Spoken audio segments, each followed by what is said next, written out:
Hi friends, ఎలా ఉన్నారు? Rajamouli versus Prashanth Neel versus Rajamouli. ఇద్దరిలో ఎవరు బాగా డైరెక్ట్ చేస్తారు? RRR level visionary, KGF level intensity, ఎవరు ఎక్కువ ఫైర్ క్రియేట్ చేస్తున్నారు? Rajamouli grand dreams, Prashanth Neel blaster elevations. Direction style చూస్తే మాత్రం రాజమౌళి మాస్టర్గా గ్లోబల్గా స్కేల్లో స్టోరీ చేస్తాడు. ప్రతి షాట్ని హిస్టారికల్గా ఒక ఎపిక్లా చూపిస్తాడు. అండ్ ప్రశాంత్ నీల్ వచ్చేసి రా యాక్షన్, మాస్నెస్, పంచ్ డైలాగ్స్తో హీరోను గాడ్ లెవెల్లో ఎలివేట్ చేస్తాడు. ఇక ఎమోషన్ వైపుగా చూస్తే మాత్రం రాజమౌళి హార్ట్ను టచ్ చేస్తూ టీయర్స్ అండ్ థ్రిల్స్ మిక్స్ చేస్తాడు. RRRలో love hate emotion superb.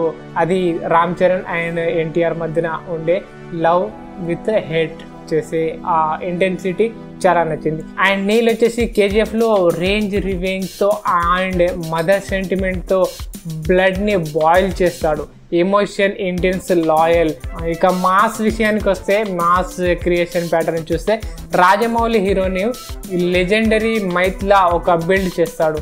And mass scenes grand విజువల్తో చూపిస్తాడు. అండ్ నీల్ వచ్చేసి ఎలివేషన్, డైలాగ్స్, BGMస్తో ఫ్యాన్స్ ను సర్ప్రైజ్ చేస్తాడు. సలార్లో అండ్ KGFలో సీన్స్ లాగా ఫైట్ చేస్తాడు. బాహుబలిలో అవతార్ లాంటి ఫీలింగ్స్ వస్తాయి. అండ్ RRRలో ఎమోషనల్ టీయర్స్ విత్ విజన్ తో చూపిస్తాడు రాజమౌళి. నీల్ కూడా మాస్ ఇస్తాడు విత్ హార్ట్స్ కి టచ్ ఎమోషన్ అయ్యేలా. So Rajamouli or Prashanth Neel or Rajamouli, ఎవరు బెస్ట్? నేనైతే ఇద్దరు బెస్ట్ అని చెప్తాను. ఇండియన్ మూవీకి వీళ్ళిద్దరు చాలా బెస్ట్ డైరెక్టర్స్. సో మీరేమంటారు? కామెంట్లో చెప్పండి.